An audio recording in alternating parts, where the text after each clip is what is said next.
The house at the very end of Willow Lane had always been the one that smelled different from all the others. Not of fresh paint or barbecue smoke or the cheap pine cleaner most people used, but of lavender, sachets tucked into linen drawers, and the sweet musty breath of old books that Thomas Hargrove could never bring himself to throw away.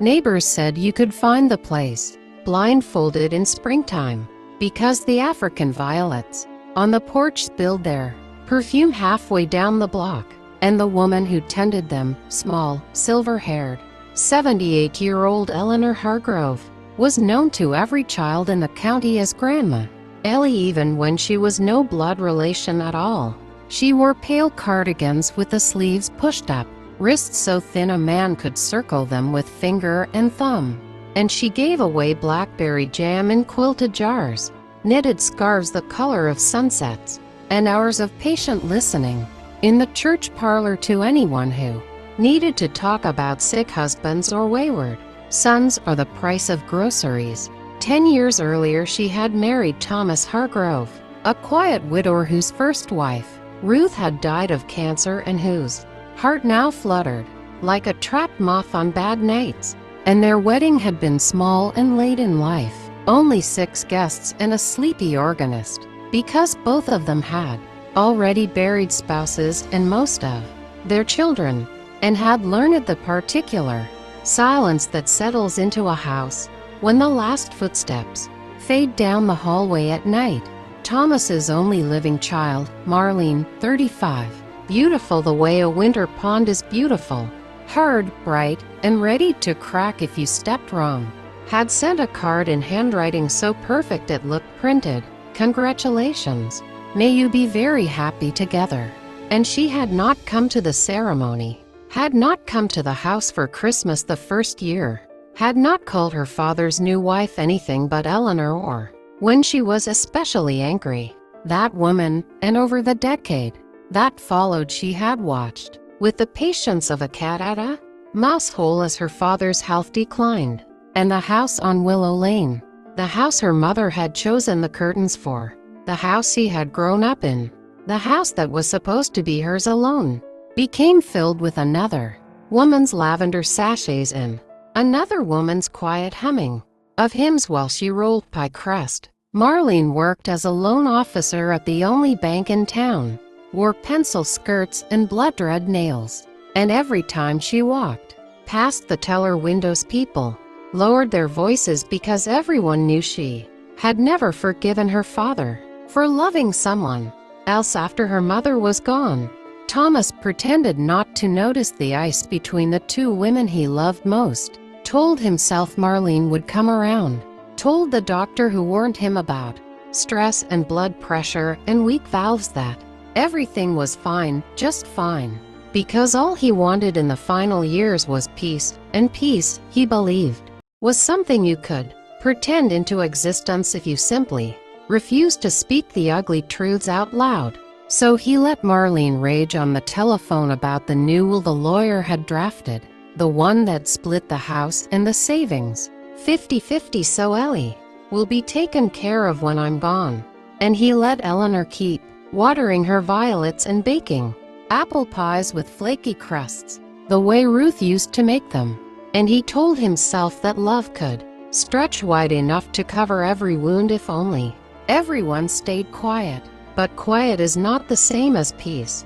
And on Tuesday, the 17th of October, the sky hung low and gray like wet wool, and Marlene came home early from the bank without calling first, her heels striking the hardwood hallway like gunshots, and she slammed the study door so hard the windows rattled. And Eleanor, in the kitchen with flour on her forearms and cinnamon in the air, heard the voices rise, first her husband's tired baritone trying to soothe, and then Marlene's voice climbing higher and sharper until it broke like glass. "You promised the house would always be mine. You promised after Mom died it would all come to me. I'm tired of waiting for you to die, Daddy."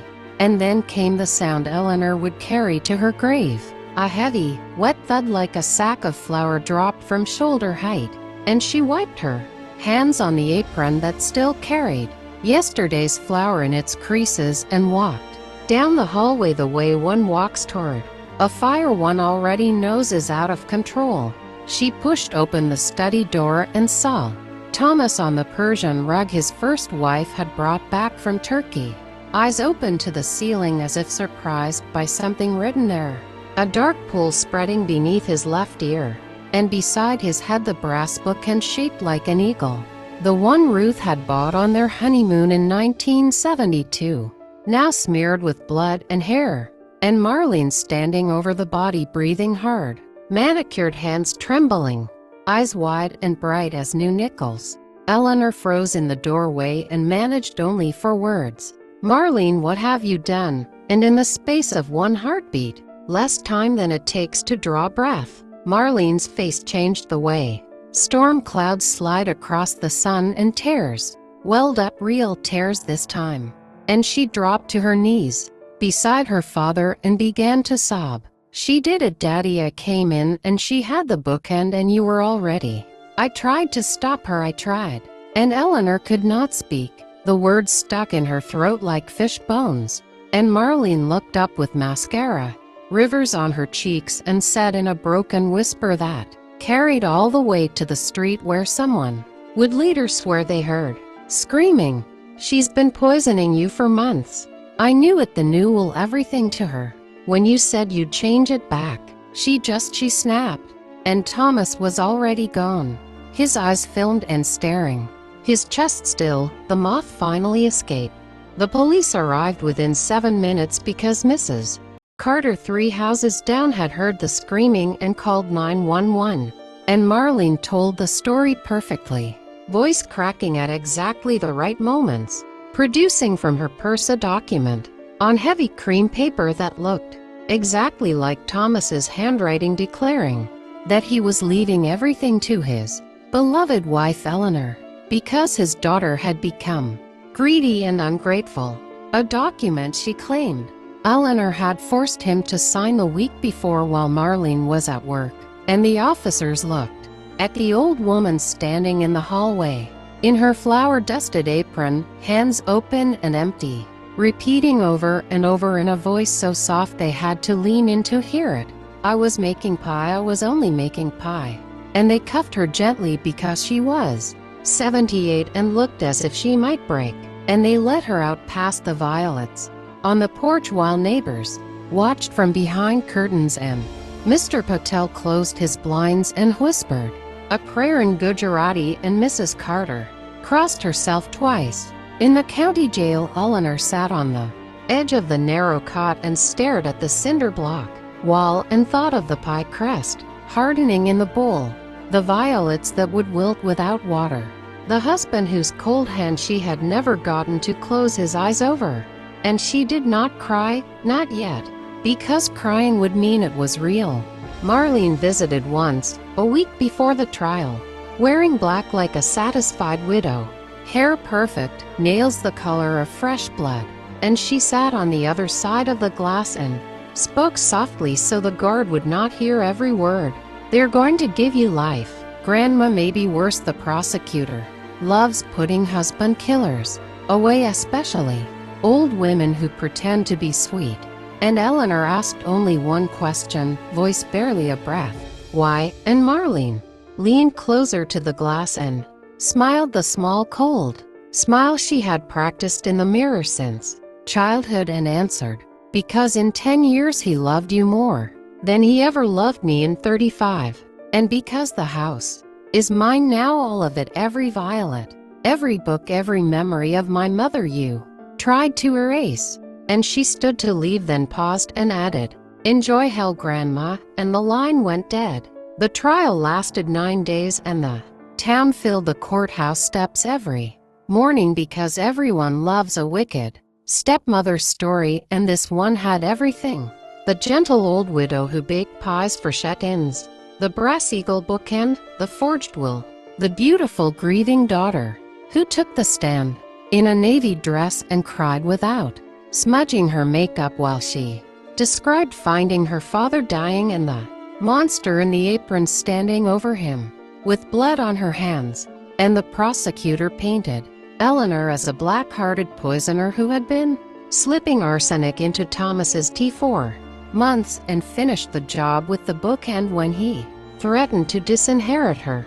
And the defense attorney, a tired public defender with 3 other cases that week, called only one witness, Eleanor herself, who took the stand in a dress Marlene had chosen because it made her look older and meaner, and said in the same soft voice she had used in the hallway, "I was only making pie, I was only making pie." And when they asked if she killed her husband, she looked straight at the jury and said, "I loved him more than my own life. I would have died before I hurt him." And half the jury looked away because they could not meet her eyes, and the other half looked angry because they had already decided she was lying. Neighbors who had eaten her blackberry jam for a decade took the stand and suddenly remembered how strangely sweet she always was, how quickly she had married the widower, how she sometimes stared at Thomas when he napped as if measuring how much longer he would last. And Marlene produced pharmacy records showing Eleanor had filled prescriptions for heart medication that could be crushed into powder and slipped into tea. And the medical examiner testified that Thomas had unusual levels of digitalis in his blood, though not enough to kill, only enough to weaken. And the prosecutor said, "See, she was softening him up for the final blow." And on the 9th day the jury filed back in after 4 hours, and the foreman stood and said guilty on all counts, and Eleanor closed her eyes and felt the last small piece of her heart break quietly, like a teacup dropped on carpet. Sentencing was set for the following month, and Marlene stood outside the courthouse under a black umbrella, smiling the way people smile when they have won something they were never supposed to have. And that night she went home to Willow Lane and opened every window to air out the lavender smell, and threw all the African violets into the trash, and dusted the Brass Eagle bookend and placed it back on the shelf exactly where it had always been. And she slept in the big bedroom that was finally legally hers, and dreamed of nothing at all. In the county jail, Eleanor stopped eating for 3 days, and the nurse threatened to force feed her, and on the 4th day she began to take small bites of white bread because dying slowly seemed too much like letting Marlene win. And every evening she sat on the edge of the cot and remembered the scent of cinnamon and apples, and the way Thomas used to sneak into the kitchen while the pie was cooling and steal the burnt edges because he said they were the best part. And she whispered to the cinder block walls, "I was only making pie," until the words lost all meaning and became a kind of prayer. The town told itself it had delivered justice, and the newspaper ran a picture of Marlene leaving the courthouse, head bowed in dignified grief, and the headline read, "Daughter's courage puts murderous stepmother behind bars." And no one noticed that the violets on the porch of the house on Willow Lane never bloomed again, and no one came to water them because the new owner hated the smell of lavender and the feel of dirt under her fingernails, and the very idea that someone else had once been happy there. Years passed, 5, then 10, and Eleanor grew smaller and grayer, and the other inmates called her Grandma too, and brought her extra dessert on her birthday, and she taught a few of them to knit, and told no one about the pie that had cooled untouched on the rack the day her life ended. And Marlene sold the house on Willow Lane to a young couple who painted over the study walls and never knew a man had died there. And she moved to a condo downtown with stainless steel appliances and no garden at all, and she dusted the Brass Eagle every Sunday because it was the only thing she had kept, and sometimes when the light hit it just right she thought she saw a dark stain on its wing, but she would polish harder until it shone again, and she felt nothing at all. And somewhere in a women's prison 2 counties away, an old woman who had once been loved by an entire town sat on a narrow cot every evening and breathed in the memory of lavender and cinnamon, and whispered the same 6 words he had spoken. The day they took her away, I was only making pie, and no one ever came to taste it, and no one ever would.